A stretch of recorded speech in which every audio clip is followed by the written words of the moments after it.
الحمد للہ رب العالمین والصلاة والسلام علی سید المرسلین وخاتم النبیین فقال اللہ تبارک و تعالی فی کتابہ الکریم والفرقان الحمید فاعوذ باللہ من الشیطان الرجیم بسم اللہ الرحمن الرحیم وَلَنَبْلُوَنَّكُمْ بِشَيْءٍ مِّنَ الْخَوْفِ وَالْجُوعِ وَنَقْصٍ مِّنَ الْأَمْوَالِ وَالْأَنفُسِ وَالثَّمَرَاتِ وَبَشِّرِ الصَّابِرِينَ وفي آية أخرى قال الله عز وجل بسم الله الرحمن الرحيم ألف لام ميم أحسب الناس أن يقولوا آمنا وهم لا يفتنون وقال النبي صلى الله عليه وسلم بدأ الإسلام غريبا سيعود كما بدأ فأتوب للغربة أو كما قال عليه الصلاة والسلام رب اشرح لي صدري ويسر لي أمري واحلل عقدة من لساني يفقهوا قولي اللهم أرنا الحق حقا وارزقنا اتباعه وأرنا الباطل باطلا وارزقنا اجتنابه آمین یا رب العالمین۔ اللہ کے نام سے جو اس کائنات کا تنہا خالق و مالک ہے اور جس کے قبضے قدرت میں ہم تمام کی جان ہے، جس نے اس کائنات کے ہر ذرے کو وجود بخشا ہے، اور انگنت درود و سلام ہو ہادی انسانیت ختم المرسلین حضرت محمد مصطفیٰ صلی اللہ علیہ وسلم کی مبارک ذات پر،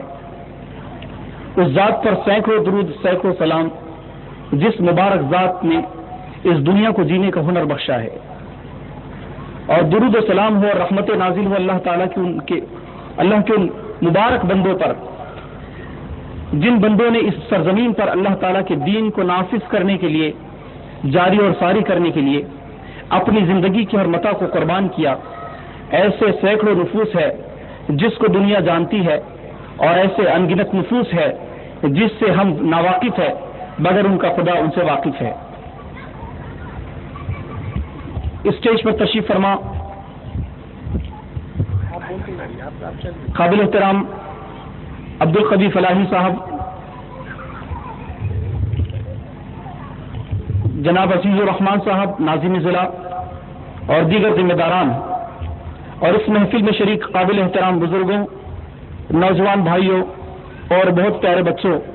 اور پردہ پوش ہماری ماں اور بہنوں، السلام علیکم ورحمۃ اللہ وبرکاتہ۔ یہ وہ لمحات ہے جس کو محرم الحرام کے نام سے پورا عالم اسلام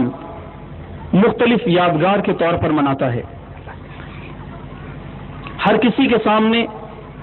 اپنی محبت کا اظہار کرنے کے مختلف طریقے ہیں، اور ہم اس کے پیغام کو لے کر، اس واقعے کو لے کر اور وہ مختلف حیثیتوں کو یاد کرتے ہیں جو اس مبارک مہینے میں نازل ہوئے ہیں یا ظاہر ہوئے ہیں۔ ایک وہ طبقہ بھی ہے جو محرم الحرام کے اس خاص واقعے جس کو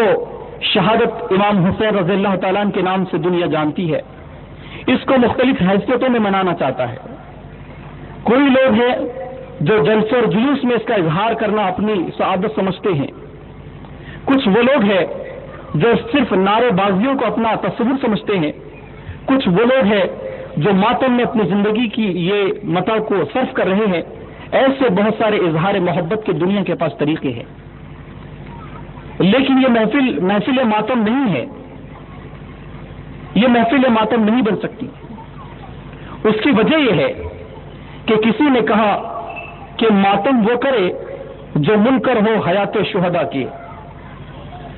ماتم وہ کرے جو منکر ہو حیات شہداء کے، ہم زندہ و جاوید کا ماتم نہیں کرتے۔ یہ امت مسلمہ ہے جس کا تصور اس کے ذہن و قلب پر یہ چھایا ہوا ہے کہ ہم اللہ تعالیٰ کی راہ میں شہید ہونے والے، اللہ کی راہ میں اپنے گرم لہو کو بہانے والے، ہم ان کو مردہ تسلیم نہیں کرتے۔ وہ اللہ کی جانب سے اپنا رزق پاتے ہیں، وہ قیامت تک زندہ ہے، ان کی زندگی کا علم ہمیں نہیں ہے۔ سورۃ البقرہ میں اللہ نے ارشاد فرمایا وَلَا تَقُولُوا لِمَن يُقْتَلُ فِي سَبِيلِ اللَّهِ أَمْوَاتٌ بَلْ أَحْيَاءٌ وَلَكِن لَّا تَشْعُرُونَ۔ جو اللہ کی راہ میں مارے جائے، جو قتل کیے جائے، ایسے لوگوں کو تم مردہ تسلیم نہ کرو، مردہ نہ سمجھو، وہ تو اللہ کی راہ میں زندہ ہے، ان کے زندہ ہونے کا تمہیں علم اور شعور نہیں ہے۔ اس اعتبار سے اگر اس محفل کو ہم یاد کریں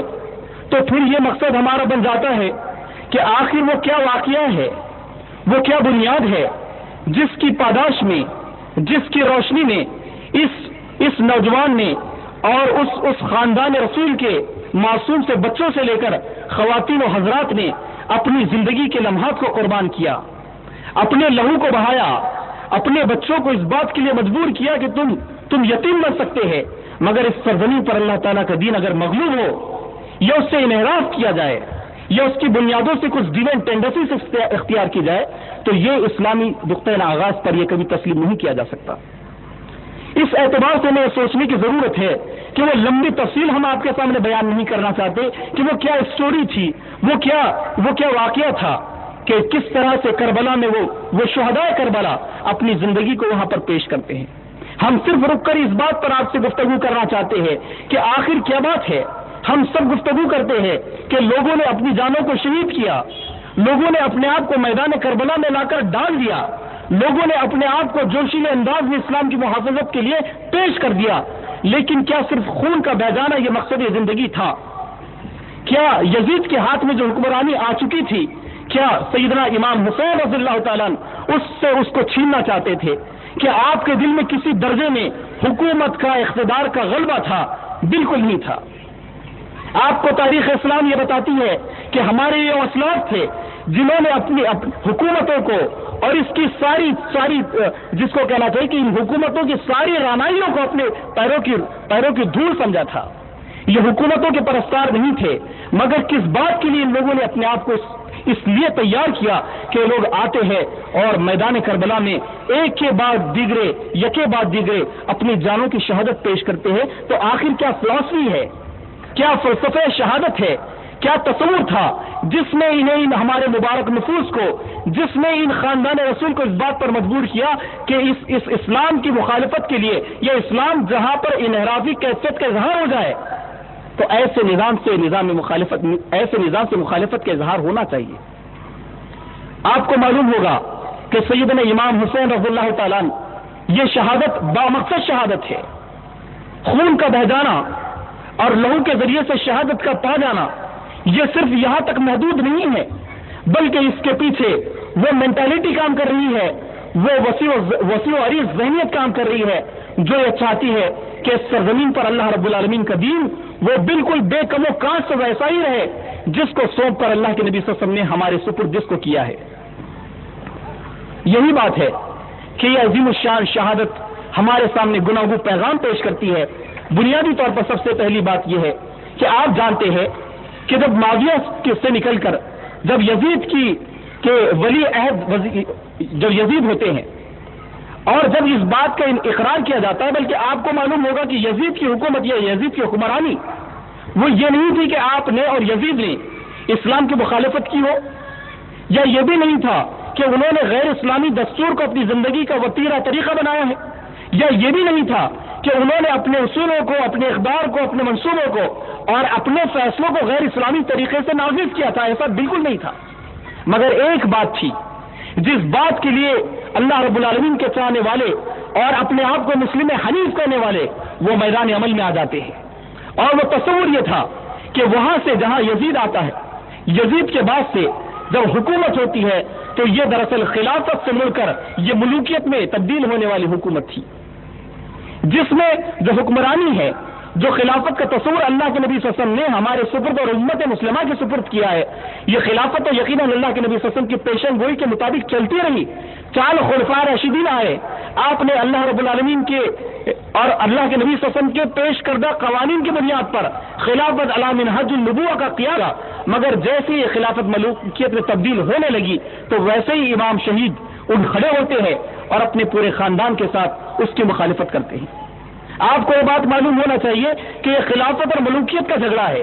یہ خلافت اور ملوکیت کی جنگ ہے۔ اللہ اور اس کا رسول یہ چاہتا ہے کہ اس سرزمین کو ایسے تسلیم کیا جائے کہ زمین ایسے نہیں ہے کہ جس کی حکمرانی ہوگی وہ وہاں کا مالک، بادشاہ اور ملک ہوگا، نہیں،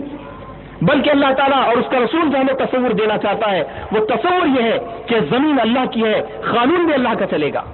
زمین اللہ کی ہے اور اس پر بسنے والی عوام وہ اللہ کے غلام، وہ انسانوں کی غلام نہیں بن سکتی ہے۔ یہاں پر اگر حکمرانی ہوگی یہاں پر خلافت ہوگی. یا حکمرانی کا مطلب یہ نہیں ہوگا کہ لوگوں کی گردنوں پر راج کیا جائے, یا یہ نہیں ہوگا کہ لوگوں کو اپنا زیر نگی اور زیر دست اور اپنا غلام سمجھا جائے. اگر یہ سمجھا جائے گا تو اسلامی روح کے یہ بالکل مترادف بات ہے, یہ اسلامی روح کے مترادف ہے. اور جب کبھی دنیا میں یہ کیفیت اظہار ہوگا تو پھر ہمارے اپنے آپ میں وہ لوگ جو اپنے آپ کو مومن حنیف اور مسلم حنیف کہتے ہیں, پھر انہیں حسین کا کردار ادا کرنے کے لیے تیار ہو جانے کی ضرورت ہے. آپ کو معلوم ہوگا کہ خلافت اور ملوکیت کا بنیادی فرق کیا ہے. خلافت دراصل یہ انسانیت کے لیے یہ زندگی کا پیغام ہے. خلافت یہ دراصل انسانیت کے لیے زندگی کا پیغام ہے. اور جس سماج میں خلافت نہ ہو, جس مملکت میں خلافت کا تصور پایا نہ جائے, وہ تو دراصل انسانیت کو غلام بنانے کے منصوبے ہے. آپ جانتے ہیں کہ خلافت اور ملوکیت کا اور بادشاہت کا فرق یہی بنیادی فرق ہے. آج کی تاریخ میں جس سماج میں ہم سانس لینے پر مجبور ہے, یہاں کی عوام, یہاں کے خواص آج بھی یہ محسوس ہوتا ہے کہ خلافت کا تصور تو دور, ملوکیت کا تصور تو دور, یہاں بادشاہت نہیں بلکہ ظالم حکمرانی کا دور آ چکا ہے. آج کہاں ہے ہمارے درمیان وہ حسین صفت نوجوان, وہ حسین صفت افراد جو اپنے آپ کو مسلم حنیف, مومن حنیف کہتے ہیں؟ مگر افسوس کی بات ہے کہ اسلامی اقدار آج بھی انسانوں کے قدموں تلے رونے جا رہے, مگر ہمارے درمیان ہمارے چہروں پر جو نہیں رینگتی ہے کہ ہم اللہ کے دین کی خاطر اٹھنے والے بنے. آج اسلام کا تصور خلافت یہی ہے. آج محرم الحرام کے اس موقع پر چھاتیاں پیٹنے کا وقت نہیں ہے, بلکہ آج اس بات کو یاد کرنے کا سمے ہے, اس بات کو پھر دوبارہ دہرانے کا سمے اور وقت آ چکا ہے کہ ہم سوچیں کہ اللہ رب العالمین کو اور اس کے دین کو ہماری ذات سے کیا فیض پہنچ سکتا ہے. ہم سوچیں کہ ہمارا کردار آج کے سماج میں, یہ پریزنٹ سیناریو میں اور اس معاشرے میں ہم اپنا کیا کردار پیش کر سکتے ہیں. اللہ سبحانہ و تعالیٰ نے اس دنیا میں جو ہمیں وجود دیا ہے اس کے وجود کا جواز بھی یہ ہے. اللہ سبحانہ و تعالیٰ نے جو فرشتوں سے کہا تھا کہ انی جاعل فی الارض خلیفہ, کہ اے فرشتوں میں نے فیصلہ کیا کہ انی جاعل فی الارض خلیفہ, میں نے فیصلہ کیا کہ زمین پر میں اپنا خلیفہ بنانے والا ہوں. اللہ نے کبھی بادشاہ نہیں بنایا, اللہ تعالیٰ نے کبھی ملک نہیں بنایا, اللہ تعالیٰ نے حکمرانی کا یہ تصور نہیں دیا, بلکہ کہا کہ انی جاعل فی الارض خلیفہ, میں چاہتا ہوں کہ میری زمین پر, میری اس سرشٹی پر اور میرے اس برہمانڈ پر اللہ کا قانون نافذ ہو جائے. اس کے لیے میں نے انسانیت کو میرا خلیفہ بنایا. یہ میرے خلیفہ ہے, یہ اللہ تعالیٰ کے نائبین ہے, یہ اللہ تعالیٰ کے وہ گورنرز ہے جو اللہ کی زمین پر اللہ کے قانون کو نافذ کرنے کا ہنر جانتے ہیں. یہ امت مسلمہ کا جواز ہے, یہ ہمارے جینے کا جواز ہے. اگر یہ جواز ہماری زندگی سے نکل جائے تو ہمیں زندگی جینے کا کوئی حق باقی نہیں رہتا ہے. آپ کو معلوم ہوگا کہ یہ خلافت کا وہ تصور تھا کہ جب یہ دنیا میں آیا اور جب اس کو انٹروڈیوس کیا گیا تو دنیا انسانیت نے راحت کی سانس لی. لوگ سمجھتے کہ جنگ و جدال کا نام یہ اسلام ہے. لوگوں نے سمجھا کہ کربلا کا وہ میدان وہ جنگ و جدال ہے, وہ خون خرابہ تھا. نہیں تھا. لوگ کیا سمجھتے ہیں کہ ایک دوسرے کی جانوں کو قتل کر دینا یہ اسلام ہے. لوگ جہاد کا نام لے کر اسلام کو بدنام کرنے کے مختلف پیمانے ہتھ کنڈے استعمال کرتے ہیں, لیکن نہ معلوم ہونا چاہیے آج کی دنیا کو کہ جہاد کا مطلب انسانیت کو قتل عام کرنا نہیں ہے. جہاد کا مطلب انسانوں کا خون بہانا نہیں ہے, بلکہ جہاد کا اولین مقصد تو یہ ہے کہ سرزمین پر امن کو, شانتی کو اور پیس کو نافذ کر دیا جائے.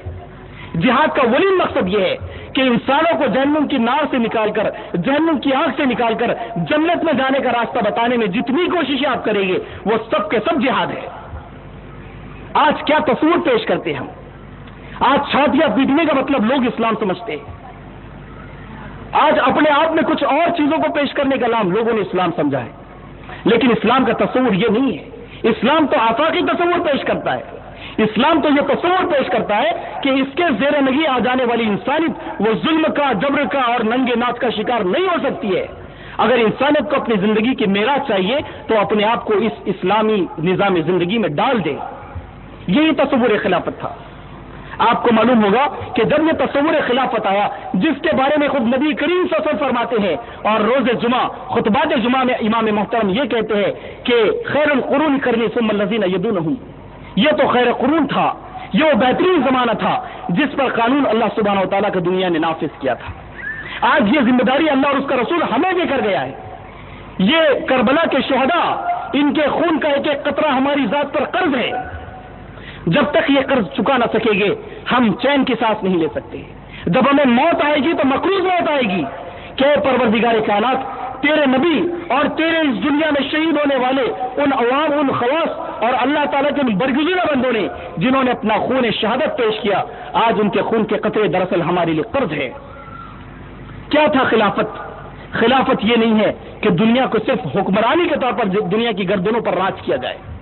وہ خلافت کا تصور آپ نے دیکھا ہے کہ جس کو عمر ثانی، حضرت عمر رضی اللہ تعالیٰ کے زمانے میں دنیا نے دیکھا، خلیفہ ثانی سیدنا عمر الفاروق رضی اللہ تعالیٰ۔ کیا خلافت کا تصور آپ نے پیش کیا؟ آج اگر دنیا اسلام کو ٹیررزم سے جوڑتی ہے، اگر اسلام کو دہشت گردی، آتنکواد سے جوڑتی ہے، تو یہ اولین غلطی ہے، سب سے بڑی غلطی ہے۔ اسلام تو دراصل امن کا، شانتی کا اور پیس کا نام ہے، اور اسی کا دوسرا نام اسلام ہے۔ اسلام اس معنی ہی میں سلم چھپا ہے، یعنی سلامتی چھپی ہے، اور ایک دوسرے کو ملنے کے بعد السلام علیکم کا کہنا یہی بات کو بتاتا اور واضح کرتا ہے کہ یہ دراصل سراپا سلامتی کا نام، دوسرا نام اسلام ہے۔ آپ کو معلوم ہونا چاہیے کہ جس سیدنا عمر الفاروق کی میں آپ سے بات ہم کرنا چاہتے ہیں، وہ سیدنا عمر الفاروق رضی اللہ تعالیٰ جب خلافت کے زمانے کی آپ بات کریں، یہ واقعے کو کہہ کر آپ کی گفتگو ادھوری رہے گی جب تک کہ آپ اس کو گفتگو کا موضوع نہ بنا لے۔ کیا کہے سیدنا عمر الفاروق رضی اللہ تعالیٰ نے؟ ایک بڑی ریاست، ایک بڑی جاگیر کے خلیفہ وقت تھے آپ، ایک بڑی ریاست کے، بڑی جاگیر کے خلیفہ تھے، اس کے گورنر اور اس کے کی پوسٹ حیثیت رکھنے والے شخصیت کے حامل سیدنا عمر الفاروق رضی اللہ تعالیٰ۔ لیکن آپ کو معلوم ہے کہ یہی وہ خلیفہ ہے کہ جس نے خلافت کا وہ تصور دیا کہ جب یہ خلیفہ وقت جب راتوں کو اللہ کے حضور گریہ وزاری کرتا ہے تو ایک خلیفہ اللہ کے حضور ہاتھ پھیلا کر یہ کہتا ہے کہ اے پروردگار کائنات، اور خود سے خطاب کرتے کہ اے عمر، اگر تیری جاگیر میں، تیری ریاست میں، تیری سلطنت میں اگر بکری کا ایک معصوم سا بچہ بھی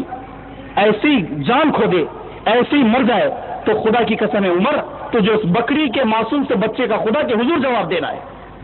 یہ تصور کس نے دیا ہے؟ کس نے بتایا ہے تصور زندگی؟ آج تو بکری کا بچہ تو دور کی بات، انسانوں کی جانیں محفوظ نہیں ہے، انسانوں کی جانیں محفوظ نہیں ہے۔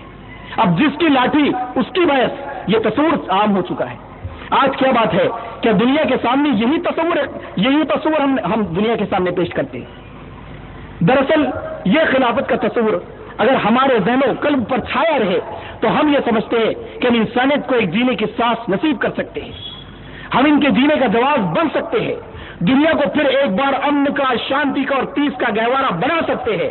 اور جس وقت امت مسلمہ اور ہم تمام کی تمام لوگ خلافت کے تصور کو بھول کر چھاتیاں پیٹنے میں مگن ہو گئے تو پھر یاد رکھنا کہ اس دنیا کو امن سے، شانتی سے کوئی ہمکنار نہیں کر سکتا ہے۔ یہ تھی خلافت اور یہ تھی ملوکیت۔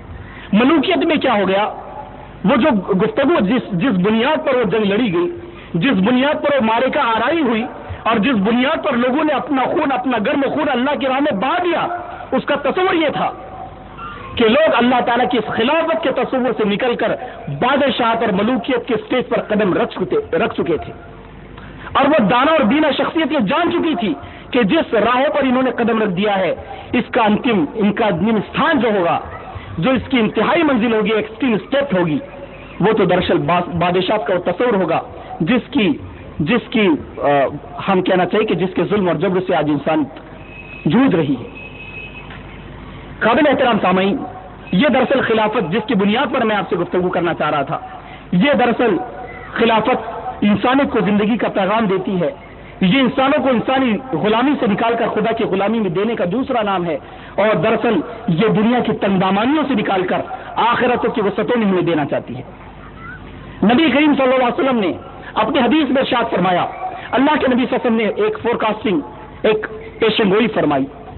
اور ہمارا ایمان ہے کہ نبی پاک صلی اللہ علیہ وسلم کی زبان مبارک سے نکلنے والا ہر حرف وہ ہمارے لیے قابل تقلید، قابل اتباع، لائق رشق ہے۔ نبی کریم صلی اللہ علیہ وسلم نے ایک پیشن گوئی فرمائی، اور آپ نے فرمایا کہ صحابہ کرام، یہ دور نبوت ہے جس میں بنفس نفیس نبی کریم صلی اللہ علیہ وسلم موجود ہے، وہ دور نبوت ہے۔ نبی کریم صلی اللہ علیہ وسلم نے فرمایا کہ یہ دور نبوت ہے، اور یہ اس وقت تک چلے گا جب تک کہ اللہ چاہے گا، اور یہ دور نبوت ختم ہو جائے گا۔ آپ نے فرمایا کہ جیسے ہی دور نبوت ختم ہوگا تو خلافت علی منہاج النبوہ کا قیام ہوگا، یعنی نبی کے طریقے پر خلافت کا ظہور، خلافت علی منہاج النبوہ آئے گی۔ یہ اس وقت تک چلے گا جب تک اللہ چاہے گا، پھر آپ نے فرمایا کہ جب خلافت سکوت ہو جائے گا تو اس کے بعد بادشاہت کا دور ہوگا. یہ بادشاہت کا دور اس وقت تک چلے گا جب تک اللہ چاہے گا. یہ بادشاہت کا دور جب ختم ہوگا تو اس کے بعد ظالم حکمرانوں کا دور آئے گا, اور یہ ظالم حکمرانی کا دور اس وقت تک چلے گا جب تک اللہ چاہے گا. پھر نبی محترم صلی اللہ علیہ وسلم نے سکوت فرمایا, خاموش ہو گئے, تھوڑی دیر ایک میننگ فل پاز لیا, خاموش ہو گئے, اور اس کے بعد فرمایا کہ جب ظالم حکمرانی سر